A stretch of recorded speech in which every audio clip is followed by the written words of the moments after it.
Pavlína Kvita, jsem sochařka, žiju a pracuji v Praze. Vystudovala jsem střední umělecko-průmyslovou školu v Uherském Hradišti, obor kamenosochařství. Potom jsem navázala studia na Akademii výtvarných umění v Praze, sochařství pod vedením Jaroslava Róny, který ale během mého studia odešel, a diplomovala jsem u Lukáše Richtsteina v roce 2015. Na konci studia jsem se začala zabývat tématem architektury a konkrétně suburbální zástavbou, což znamená výstavba satelitních domů za městem. Pracovala jsem tak, že jsem se inspirovala leteckými pohledy na tyto městečka a vlastně přejímala jsem jejich rastrovitost a stejnost do nějakého sochařsko-vizuálního projevu. Vznikaly jak objekty trojrozměrné, tak nástěnné.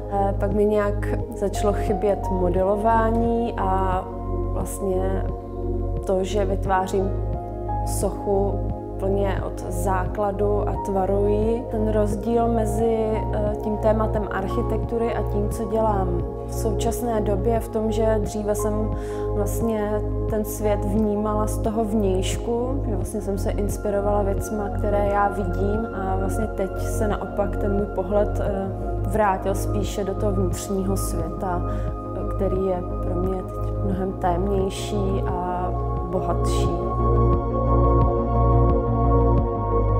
Co se týče samotné technologie, tak ten postup je velmi tradiční. To, co hledám, modeluju z vosku. Ten je pro mě hodně tvárný, je to bez konstrukce, takže tu věc můžu nesčetněkrát měnit, dokud tam nenajdu to, co hledám. Když vlastně ta věc vznikne takhle finálně pro mě v tom vosku, tak vlastně tu věc zvětšuju. To už postupuju tak, že vytvářím konstrukci dřevěnou, na kterou modeluji ze sochařské hlíny, potom se vytvoří forma sádrová nejčastěji a do té formy odlívám. Dominantním materiálem je pro mě akrystal a beton, jednak proto, že se mi s ním dobře pracuje, je pro mě vizuálně zajímavý a pro mě nejpřirozenější. Vlastně tím, že tu formu brousím, šelakuju a vlastně snažím se o nějakou její jako dokonalost, tak ten samotný odlitek vychází už v dobré nějaké kondici. Pak samozřejmě ten povrch často ještě jako brousím a leštím, aby jsem dosáhla nějaké celistvosti a vlastně úplnosti.